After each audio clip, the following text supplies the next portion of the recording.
जय नेपाल जय मधेस।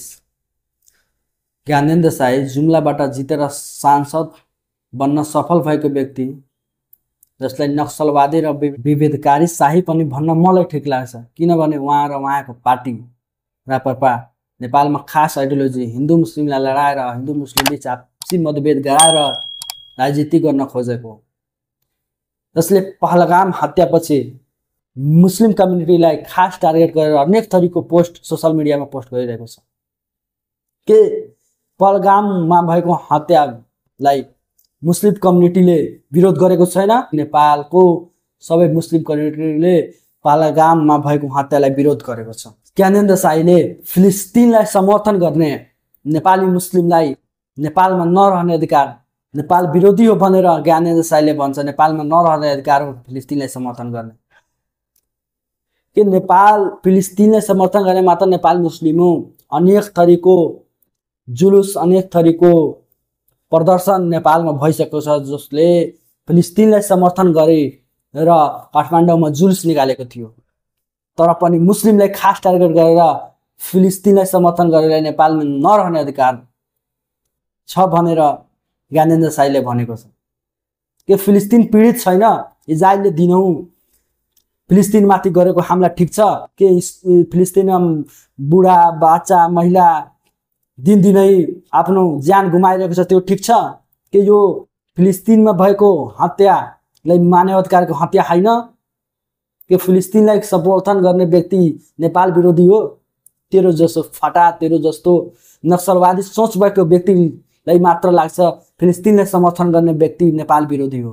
तर फिलिस्तिनलाई समर्थन गर्ने तेरो जस्तो सोच भएको व्यक्तिको विरोध गरेको, तेरो जस्तो नक्सलवादी, तेरो जस्तो खास मानसिकता र आइडियोलोजी भएको व्यक्तिको विरोध गरेको हो, न कि नेपाल विरोधी हो। नेपालको मुस्लिम नेपालसँग साँचो माया गर्छ, नेपालको सपोर्ट गर्छ, नेपालको हक हितमा काम गर्छ, न कि नेपाल विरोधी काम गर्छ। मुस्लिम फिलिस्तिन समर्थकले तेरो जस्तो सोच भएको व्यक्तिको विरोध गरेको छ, जुन खास नक्सलवादी सोच भएको व्यक्ति हो। तेरो जस्तो फाटालाई नेपालको व्यक्तिले स्वीकार्ने छैन, नेपालको जनताले स्वीकार्ने छैन। नेपालको जनताले तेरो जस्तो खास नक्सलवादी सोच भएको व्यक्तिलाई आविष्कार गर्नेछ र बहिष्कार गर्नेछ। नेपालमा अहिले रोजगारी, शिक्षा, स्वास्थ्यको माग चाहिन्छ, न कि हिन्दू मुस्लिमको बीच विवाद चाहिन्छ। नेपालमा अहिले स्वास्थ्यको अभाव छ, शिक्षामा अभाव छ, रोजगारको अभाव छ। यो सबै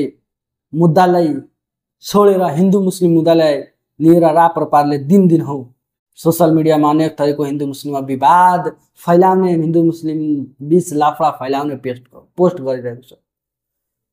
ज्ञानेन्द्र साई बुझिराखौ, यो मेरो चेतावनी पनि हो, यो मेरो सल्लाह पनि हो।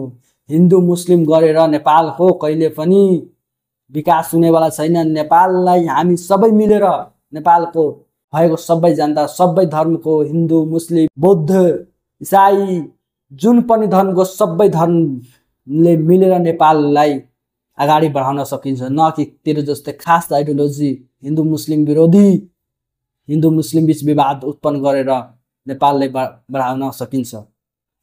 म नेपालको जनतासँग अपिल गर्छु र नेपालको जनतासँग मेरो आग्रह हो कि यस्तो यस्तो फटाएर यस्तो यस्तो नक्सलवादी सोच भएको व्यक्तिको कुरामा नआउनु।